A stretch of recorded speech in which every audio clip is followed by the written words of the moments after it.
The road to British Olympic cycling glory is not paved in gold. Whoa! Cavendish upended. It is strewn with rocks. Another Sunday in hell. Setbacks. I've crashed before. I'll crash again, you know. And pain. There's no easy days in cycling anymore. It's always a battle against myself. It's about highs and lows. Shit. Damaged skin, ripped muscles, and dented dreams. Led by ambitious mastermind Dave Brailsford. I hate losing.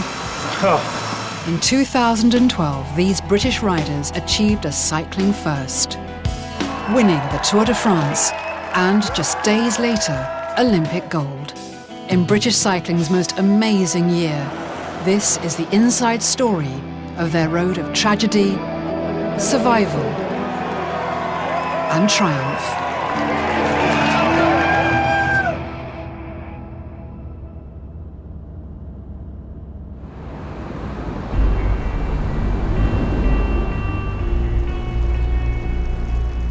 In 2009, Dave Brailsford launched his British Pro Cycling team and announced to the world an historic ambition: to win the Tour de France with a British rider. He boldly claimed he would do it within 5 years. Could a British rider win the Tour de France in 5 years? And when you looked at it, and not just sort of gut feel, but you really looked at it in detail, then the answer is yes, it could be done.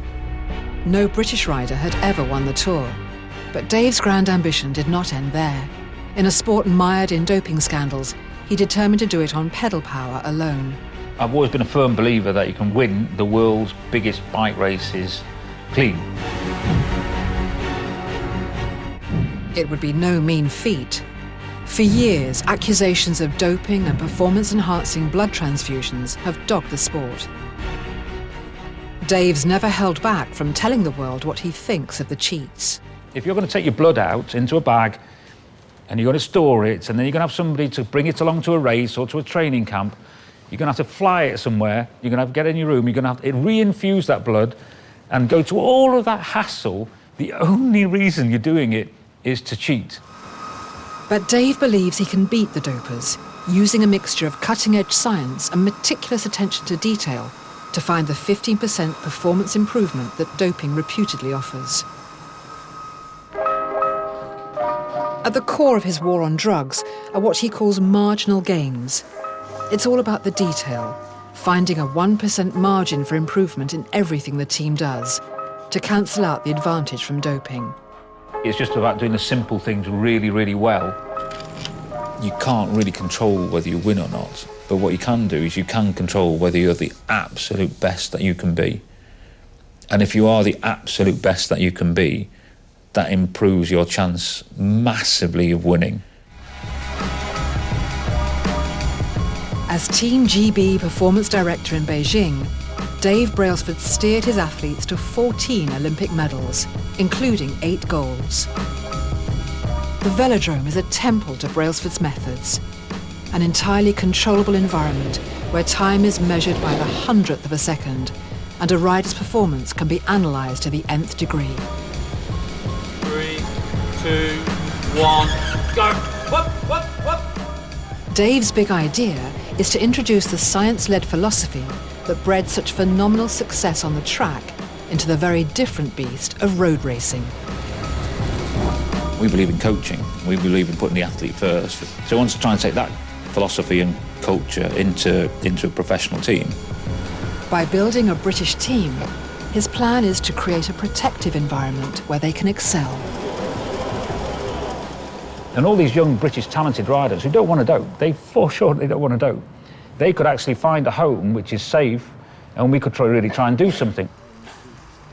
Over 3 years, Dave has assembled a hand-picked team of specialists to realise his grand ambitions.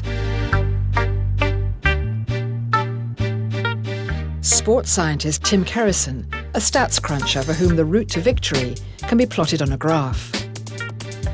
We're not trying to win a local race down the road. We're trying to win the biggest bike race and one of the biggest sporting achievements in the world, to win the Tour de France.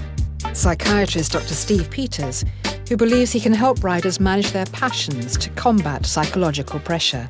My job is to look at how people's minds function, and the way I do that is to try and give them an understanding of the machine that's inside their head. And sports director Sean Yates, a tough ex-pro known in cycling as the Beast. Go on, all the way, all the way! In the heat of battle, he's the team's motivator and master tactician. At the moment, we are very, very strong. Certainly one of the strongest teams that I've ever, been part of. It is quite special. Completing Dave's dream team, a cast of world-class mechanics, carers, physical therapists, a crack team of race coaches, and an elite squad of talented riders. By 2012, all 60-plus support staff and 28 riders are part of a machine working towards one goal.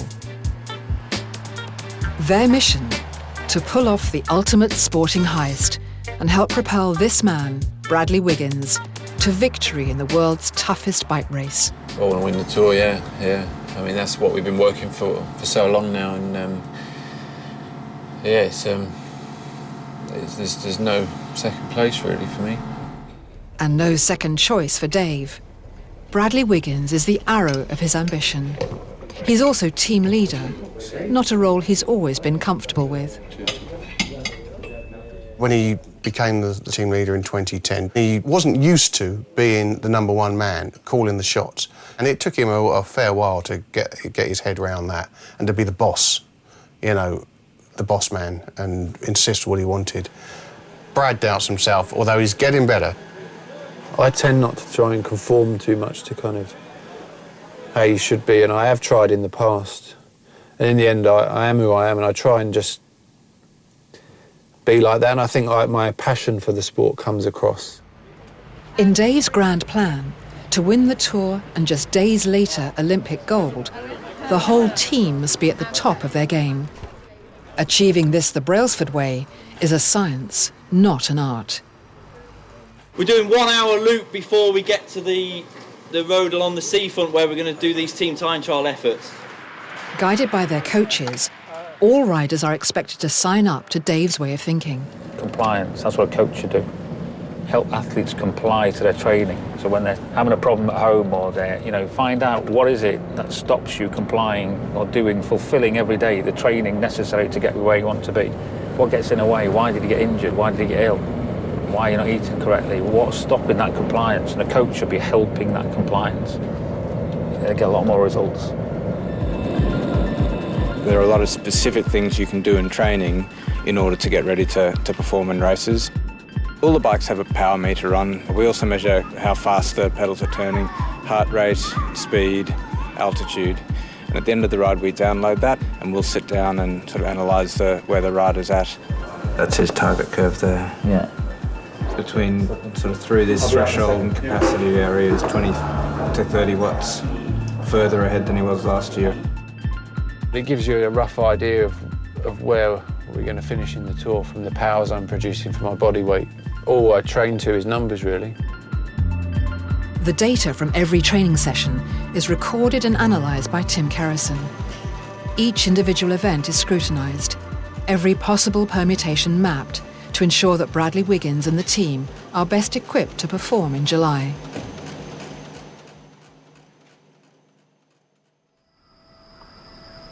In 2010, when the team first attempted the Tour de France, Bradley struggled at altitude. For the team to win in 2012, they need to conquer the mountains. The riders have to be very fit and they're well conditioned. They have to be able to climb, they have to be able to perform at altitude, and they have to be able to perform in the heat. You have to be ready to race. You have to be fit enough to race, and therefore let's unpick that and make sure we get that, we're good at that. Breathing does not come easy in the thin, dry air at the top of a mountain. As part of his programme of marginal gains, Dave has flown a select group of riders to Tenerife to train at high altitude on the isolated slopes of a dormant volcano.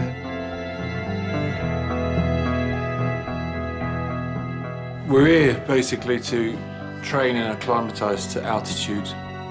It was something I really struggled with in 2010. And we came here last year for the first time. It seemed to have an instant response when I won Dauphiné, and that's it. Ever since we've been coming back. Altitude training enhances the body's ability to utilise oxygen and can produce increases in speed, strength, endurance and recovery.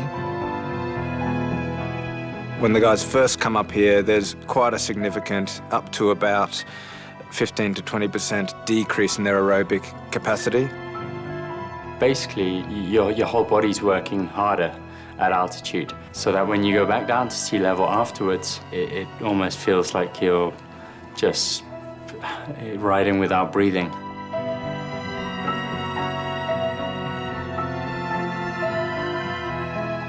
But this training camp is not just about altitude.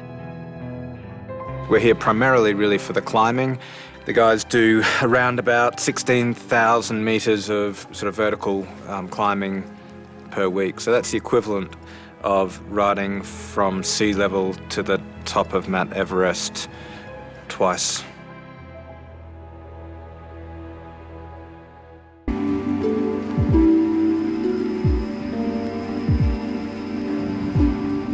Cycling maestro Dave Brailsford's mantra is marginal gains. It's a philosophy designed to wrestle increased performance from every cog, wheel and muscle of man and machine. As part of his mission to mastermind the first British victory at the Tour de France, he sent team leader Bradley Wiggins and senior support rider Chris Froome to Tenerife to train at altitude in the shadow of Europe's highest volcano. Today it's our last sort of quality day before we go home. We're going to have quite a big testing day, so we're going to basically empty the tank today, and it's like going to a race really. There's a job to do and you do it. Number-crunching sports scientist Tim Kerrison and Bradley's mentor Shane Sutton are cracking the whip. I've just ridden up there this morning, so better them than me, I can tell you. It's a hard climb, it's a hard climb. It'll be about 4 hours riding, I suppose, but full gas effort, maximum, all the way up to the top. In such a massive year for the team, there are concerns about Bradley's state of mind. Brad said he didn't sleep.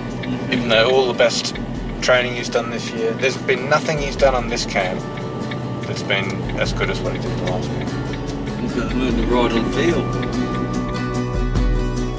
It's not just the riders' bodies that are being tested here. Your mind is naturally saying, stop, stop, stop, this is hurting. If you want to breathe normally again, you want your legs to not be aching, your back not to be aching. But somehow you've got to find a reason to keep pushing on. And that's why I think so many people say cycling is all up in the head. You can have all the physical aspects of being the best in the world on a bike, but if you haven't got it upstairs, then you haven't got it really. It is one of the demands of the tour. You have to race at altitude, you have to be in the red like they were today. There are 2,000 metres in the red, full gas, so they're training for what you call the demands of the event. But ultimately it still goes down to one key element. If Bradley Wiggins, Chris Froome, if they don't believe in what they're doing, they ain't going to win.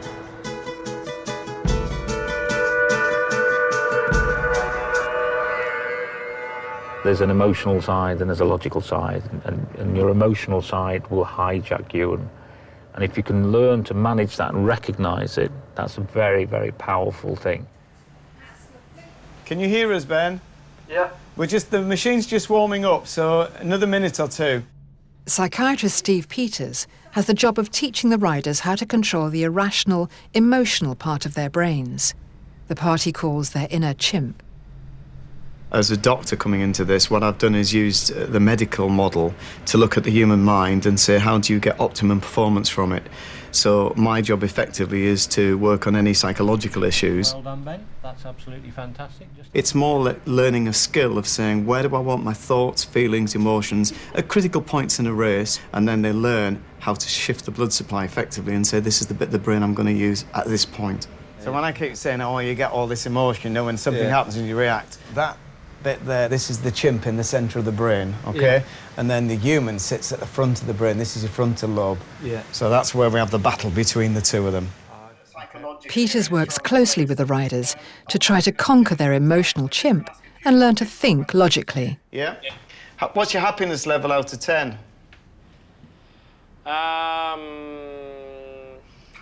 Probably about 8. What would make it 10 out of 10?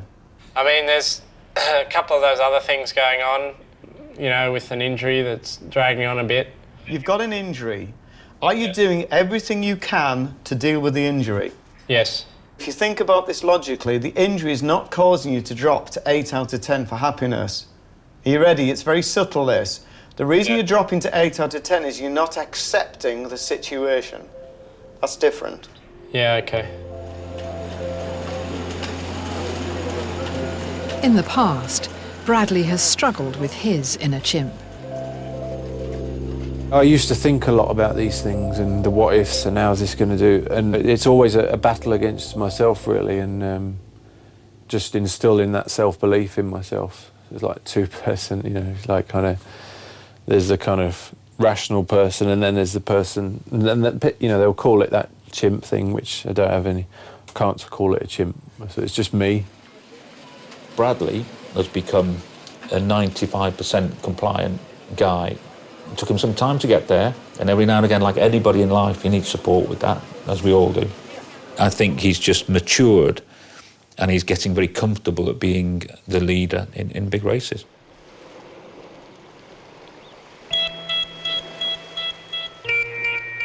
Bradley's leadership is about to be put to the test. 3 key races in the cycling calendar mark out the likely winner of the Tour de France. Bradley's already won one, Paris-Nice. Now he faces the next, the Tour de Romandie. All of the top teams are here, looking to make an impression in the build-up to the Tour de France.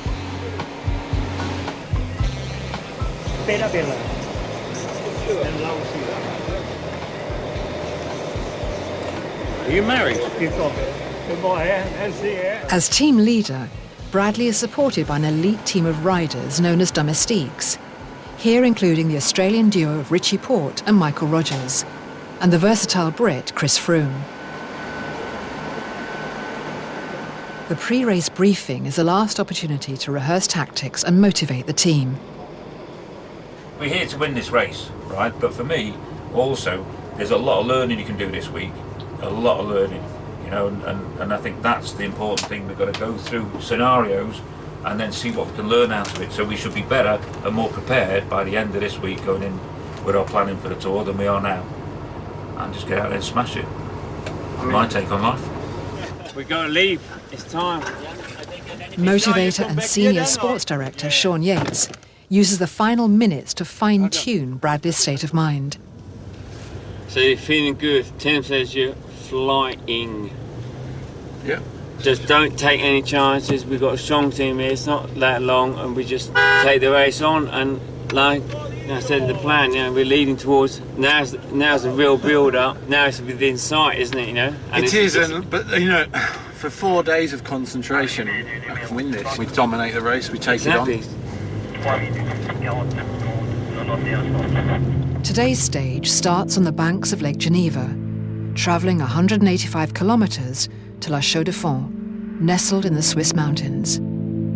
It's expected to end in a bunch sprint, an often chaotic and closely contested finish to a race, suited to explosive, fast riders. In his career, Bradley has never won a bunch sprint. From the team car, Sean can communicate with the riders over two-way radio.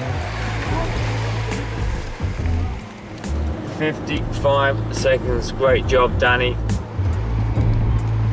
To win the Tour de France, Bradley and his team need incredible all-round abilities. To pace themselves in time trials, climb the most challenging of mountains, and battle in bunch sprints like the one they face today. Use your head and ride as a unit and follow. Bradley's mental strength is tested almost immediately by a mechanical failure. Right Bradley has punctured me. Shit. Bradley's punctured front wheel. Crevaison! It would appear to be a problem for Bradley Wiggins at this point. And you don't want to get caught out here, Graham, because once they start motoring in the front, or if they start motoring in the front, it'll be a long chase back here. Bradley's had a puncture with 20 kilometres to go.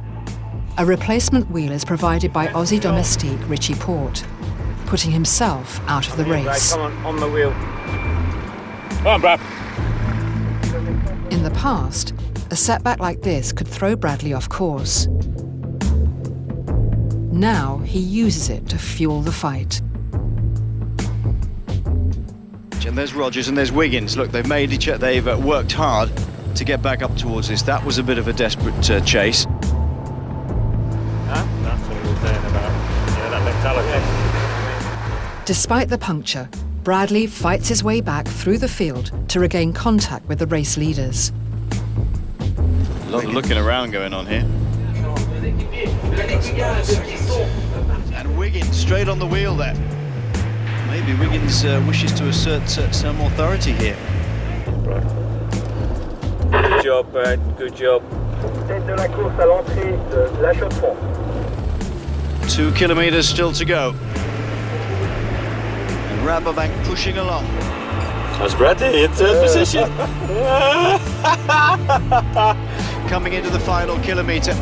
And the sprinters in the line. Looks like Van Garderen on the just behind. Wiggins is going to go for this one. Yeah, he's going for it. Go on, Bradley. Wiggins is trying to lead this one out and win a sprint in the Tour of Romandie. At the moment he's got it, and he's done it as well. Hey! Woo!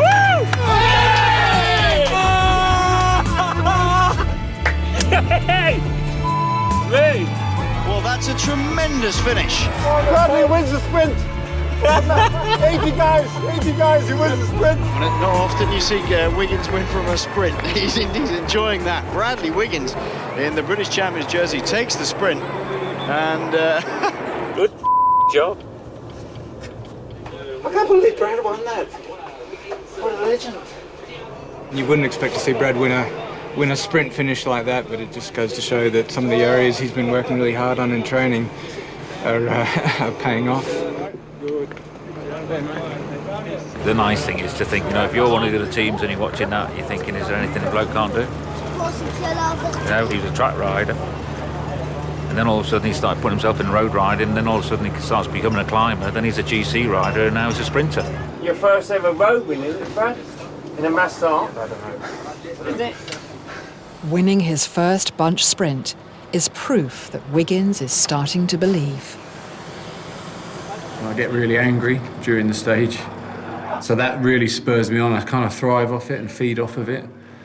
So there's a lot of adrenaline pumping in the fight, especially after that puncture. So that was good. It's a good day, Topped off by this shithole that we're staying in. So Bradley won the Tour de Romandie, but on the road to glory, there are far bigger challenges ahead.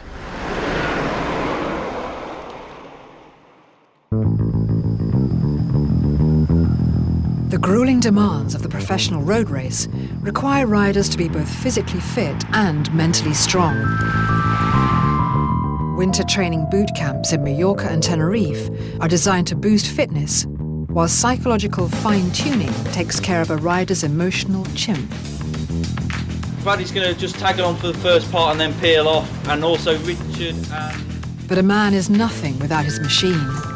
To win the toughest bike race in the world, the team also need cutting-edge kit. we're constantly looking for the best equipment, the fastest position, the fastest bikes, the fastest wheels. Much of an estimated €15 million annual budget is spent making sure no cog is unmeshed and no wheel unturned in the search for supremacy. At the operational hub in Belgium, there can be 150 bikes in the warehouse at any one time. We've got all different combinations. Shimano wheels, the C24, the C35, the C50. Plus 250 pairs of wheels and 500 spare tyres. To optimise performance, the road bikes weigh only 6.8 kilograms. The bare frame's less than a bag of sugar.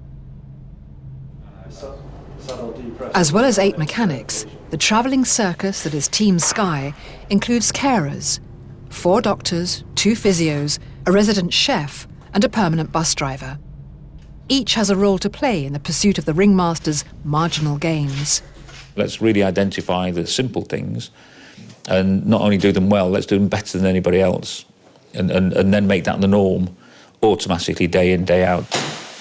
All those people off the bike and around us are working constantly to see where we can make other gains, because cycling has changed a lot in the last couple of years and everyone's looking to other areas now where they can make these gains.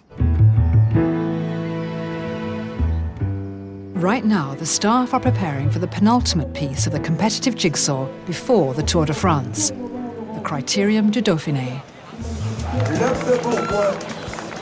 The Dauphiné is the second biggest race in France. It's run by ASO, who are the organiser of the Tour de France. And in my opinion, there's only the Grand Tours, Spain, Italy, and the Tour de France that are bigger.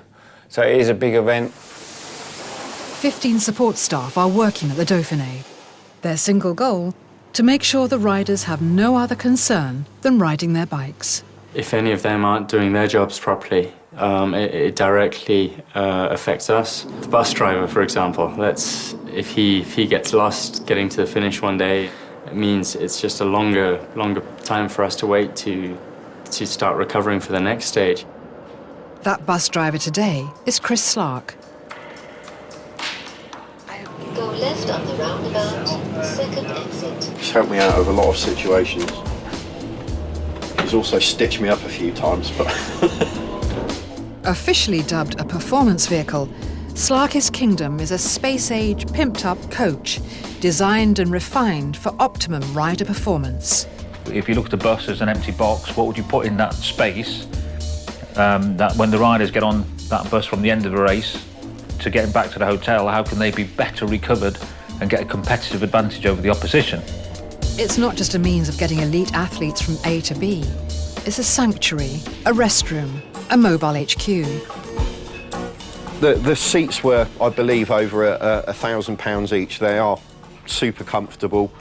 They recline and the footrest comes out as well if they want a little snooze.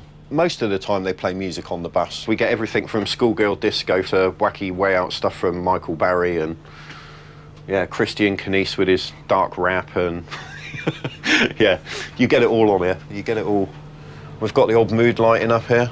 That wasn't just a bling idea. Apparently Steve Peters said that it does have some positive benefits, so it wasn't put on there to be flash. In the back we've got like a little office area. And then if you want a bit of privacy, you just press the button and it frosts it out. Dave Brailsford's bollocking room. This is all for a reason, it is all for marginal gains. It's to put the riders' heads in the right place. I mean, if they get off the bus and they're chilled and relaxed, and then I've done my job, haven't I? So that's really what it's all about, is getting them recovered as quickly as possible. Today is stage 4 of the Dauphiné, a 53.5-kilometre individual time trial. A cyclist races alone against the clock. Our TT is always very stressful, man. Always. I've never done a TT where we haven't had stress. Kilometre 10, you go over that bridge over the railway line, and then 200 metres after, you've got the sharp right there. Pacing, control, and mental strength are paramount. It's here that all of the training, physical and psychological, will come to the fore. Pace yourself. At least you got like a tailwind start, which will help you along your way. So yeah, good luck.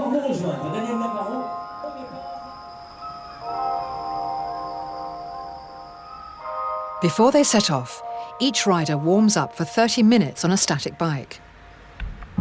It's essential to prepare the body, but also to tame the chimp. Just trying to get into my own little world, really. You always get like a voice in the back of your head that sort of says, oh, you're going to be all right today or something. So I swear at it a lot and tell it to off and what have you. And I really have a go at myself. And but that's just something I've devised that works for me, you know.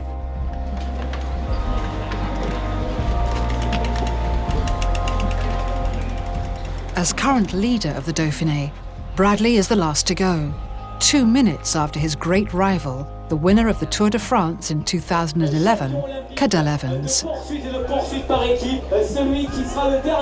I know what I've got to do, and I need to go out there and do it, and I don't see anyone else around me, really.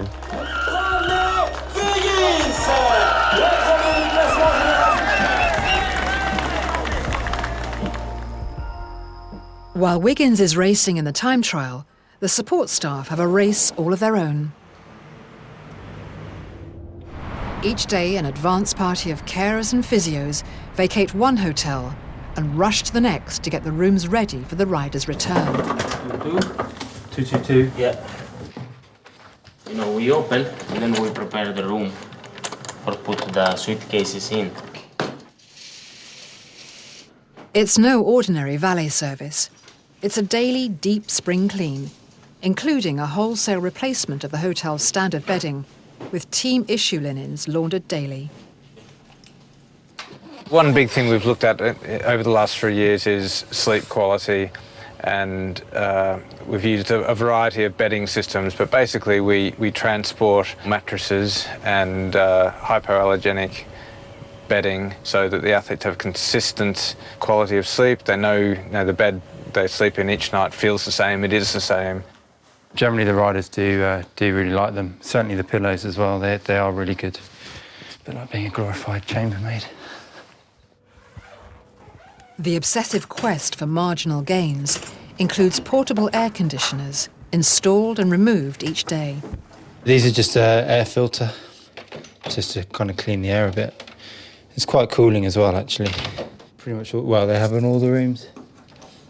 It's all designed to counter, by fair means not foul, the 15% competitive advantage doping can bring. A percentage gain here, a percentage gain there.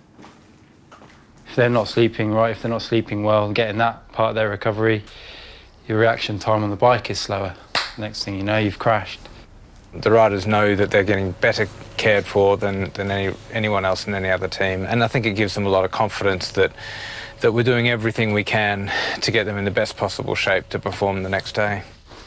That's the whole thing about marginal gains. Have lots of little things, and on their own they probably don't make a great deal of difference, but add them all together, and that's the difference between this team and our rivals. Superb, stick to the plan. Stay calm, Brady, you're great. Epic. As the time trial progresses, it seems Bradley slept well. This is great, Brad. All the boys will be proud of you. Come on. Ooh, look at this. The fight is on. At the second time check, he's gaining on Evans, even though the Australian started 2 minutes before him. Come on, get him! Go on, Brad, 1 kilometre. No risks on the last corner, no risk on the last corner. Wiggins has destroyed the opposition. 33 seconds ahead of the next fastest rider, and 1 minute 43 ahead of Cadel Evans. Good job, Brad. Yeah, good job, Brad. He's a man. Chris Froome finishes 6th in a field of 180 riders. That's okay. I'm happy with that. It's better than I was a month, 2 months ago, so no, I'm really happy. After a race, for star and support riders alike, a familiar bed is a welcome haven. The bed, you know, we do spend probably the most time off our bikes in our bed, so, you know, it's a huge advantage. Like Richie said, like just something you know what you're going to come to in the evening, and you can just switch off and start recovering. They need to sleep well. Tomorrow is a vital stage. The race is about to enter the mountains.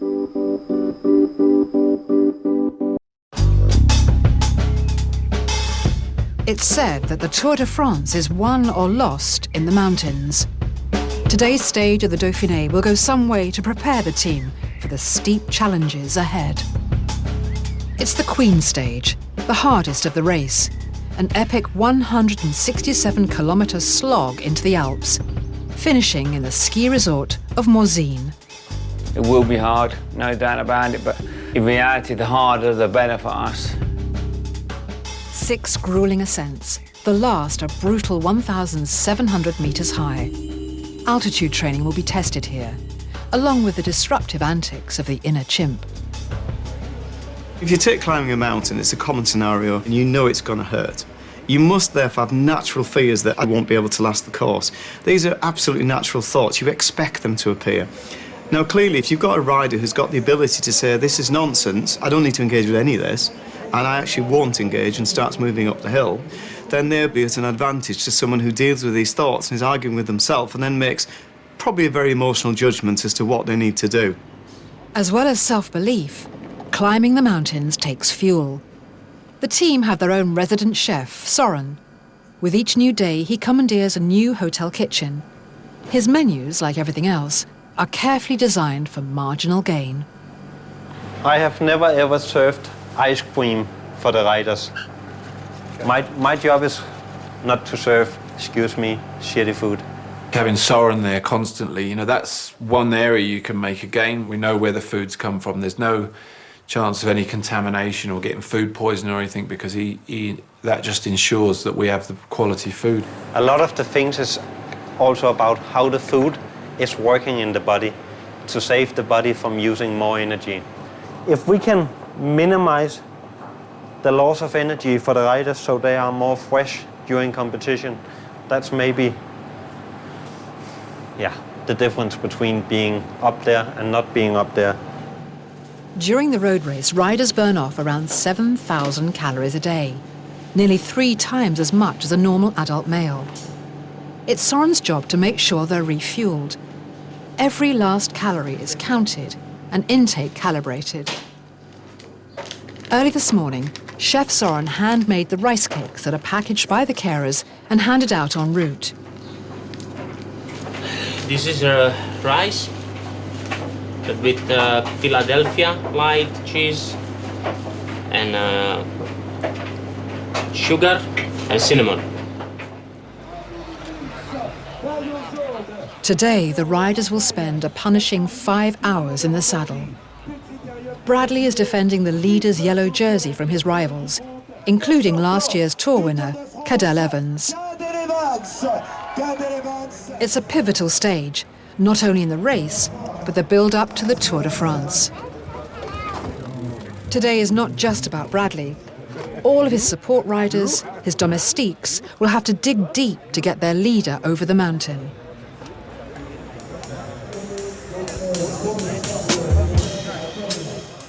Every calorie counted, every pillow plumped, every training mile recorded, every chimp confronted. It's here, on the road, that the Brailsford method is put to the test. These guys are going to have the work cut out today. Sky are all on the front of the peloton. Team Sky want to win the Tour de France. That's what they've set out to do when they first formed. And this is the best opportunity. And the performance they're doing today is right up with any performance I've seen since I've been watching cycling.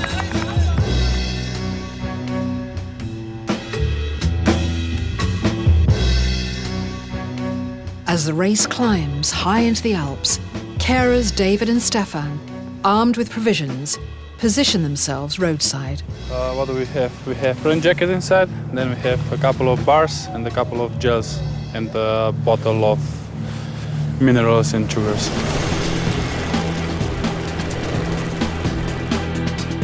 Bradley's team is controlling the race. The guys are flying.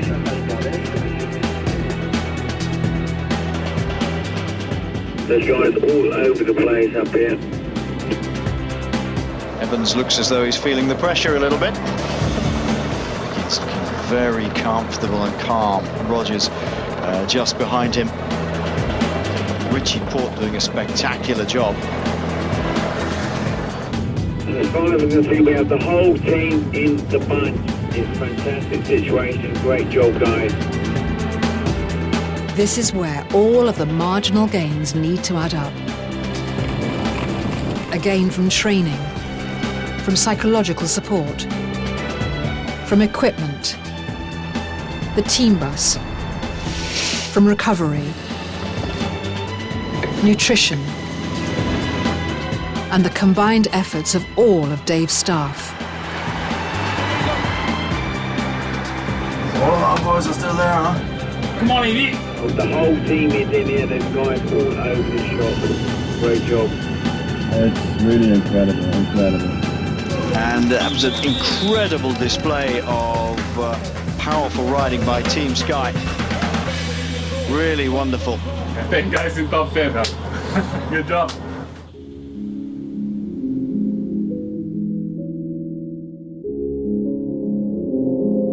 Ultimately, when you hit a climb like that today, your body takes over, and what we did today on that climb we've been doing in training in Tenerife. The way we're riding at the moment, we're so dominant. It was good to be a part of. It was fantastic, you know, and we're all smiles for sure. We're starting to build a really strong unit there who know how to race in the mountains, who know how to support each other, and can be there for Brad to make his job as easy as possible. Well, that was a dream day. Everyone just pulled, did more than they were supposed to, so that was fantastic. The strength, the depth that the team showed. I mean, every time you heard on the radio that there was another big name getting shelled out the back, it just makes you want to go faster. The following day, the team sealed the deal. For the second year running, Bradley won the Critérium du Dauphiné. As the only rider ever to win Paris-Nice, Tour de Romandie and the Dauphiné in the same season, it's an historic hat-trick, and one that bodes well for the fight to come. I think he's the best he's ever been, both mentally and physically, so it's all looking good, really. If Brad continues the way he has done this week, then he will go into the Tour as the hot favourite.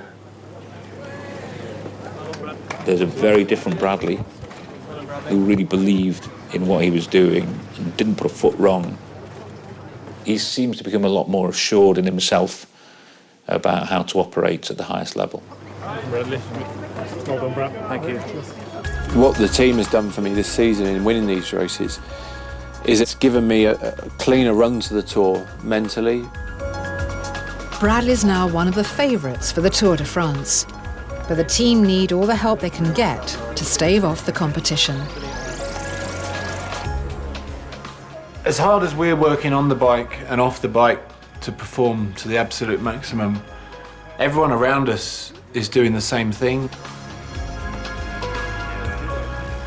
The wins and everything we're doing out on the road is just inspiring everyone else around us, so I think now it's better than ever it has been, and in a team like this, I don't think you could ask to be in a better team. Bradley's next prize is the big one, the most prestigious road race of all, the Tour de France.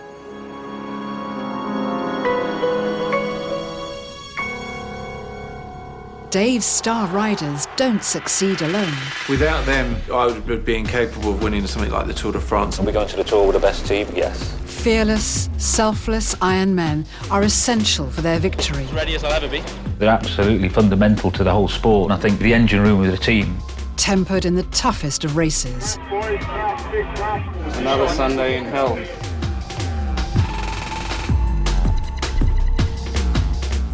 Using CGI, reenactments and interviews with national treasures, Sky Atlantic brings 2,000 years of history to life to find out what truly makes a nation in a brand new series.